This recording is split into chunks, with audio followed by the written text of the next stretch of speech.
وسط تراكم مسؤوليات الحياة يجد الإنسان راحة خفية عندما يستذكر الماضي والذي يعود به إلى سنوات خلت، تلك السنوات التي شكلت عالم الطفولة البريء. وعندما تجولت كاميرا برنامج صباح الخير يا عراق في شوارع النجف الأشرف لاستذكار مناسبة يوم الطفل العراقي، وجدنا توجها عاما لدى المؤسسات الدينية والرسمية والشعبية في النجف للعناية بالأطفال، لأنهم بناة للمستقبل وقادة للمجتمع الجديد.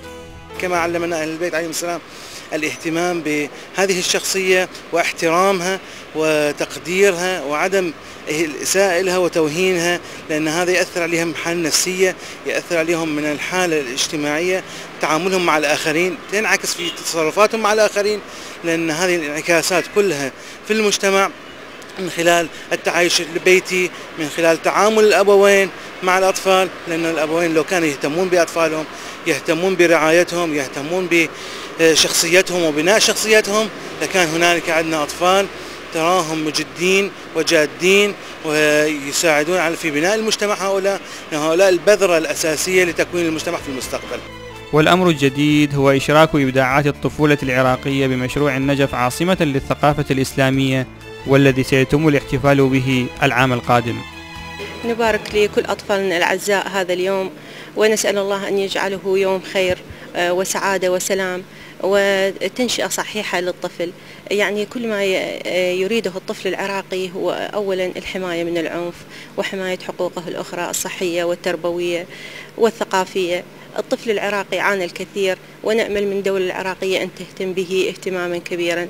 إن من أولويات بناء الدولة هو بناء الإنسان، وبناء الإنسان يبدأ من الطفل، فعلينا أن نهتم ببناء أطفالنا وتنشئتهم التنشئة الصحيحة ليكونوا أبناء صالحين قادرين على حماية العراق والقيام بكل الواجبات التي تؤهل هؤلاء الأطفال، لأنه يعدون مجتمع صالح ودولة صالحة ترتقي إلى مصاف الدول المتقدمة.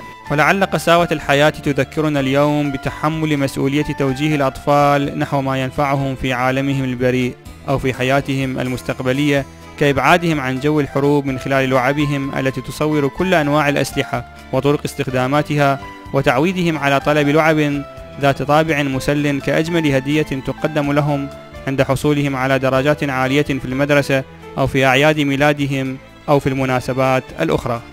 أن يكون هذا اليوم يوم خير وبركة وسلام لكل أطفالنا. ونحن في مجلس المحافظة شرعنا قانون منع تداول وبيع الألعاب التي يعني فيها جانب من العنف أو الأسلحة، ولكن التنفيذ كان يعني ليس بالمستوى الذي نريده. ونحن الآن راح نعد عديد من اللجان التي تخرج إلى الأسواق ونمنع تداول وبيع هذه الألعاب التي تنمي في نفس الطفل العنف والحرب وغيرها من المفاهيم التي لا نريدها لأطفالنا.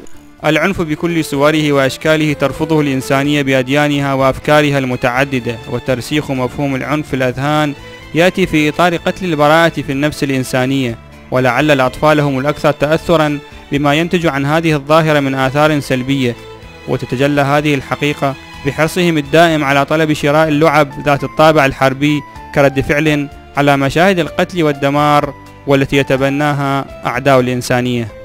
طبعا هاي ظاهرة دولية حاليا، منع الأطفال من الألعاب المحرضة للقتال للعنف، رشاشة، رمانة مثلا، يعني فد أشياء يعني تستخدم بالحروب. يعني فهذا الشيء يعني احنا خصوصا العراق يعني شبعنا حروب، شبعنا أشياء يعني تسوي فد حاجز نفسي انه للخوف وللرعب، وان شاء الله هذا الجديد يعني نتأمل انه احنا هم مسؤولين طبعا عن هذا الجيل، يعني كأبناء كأبهات، يعني نوفر لهم فد اشياء حلوه تعليميه شويه، خلينا نصير بمستوى الدول المجاوره. احنا جاي هنا نجيب ملاعب تعلم الطفل على الدور العراقي، على الاخلاق وعن العلم.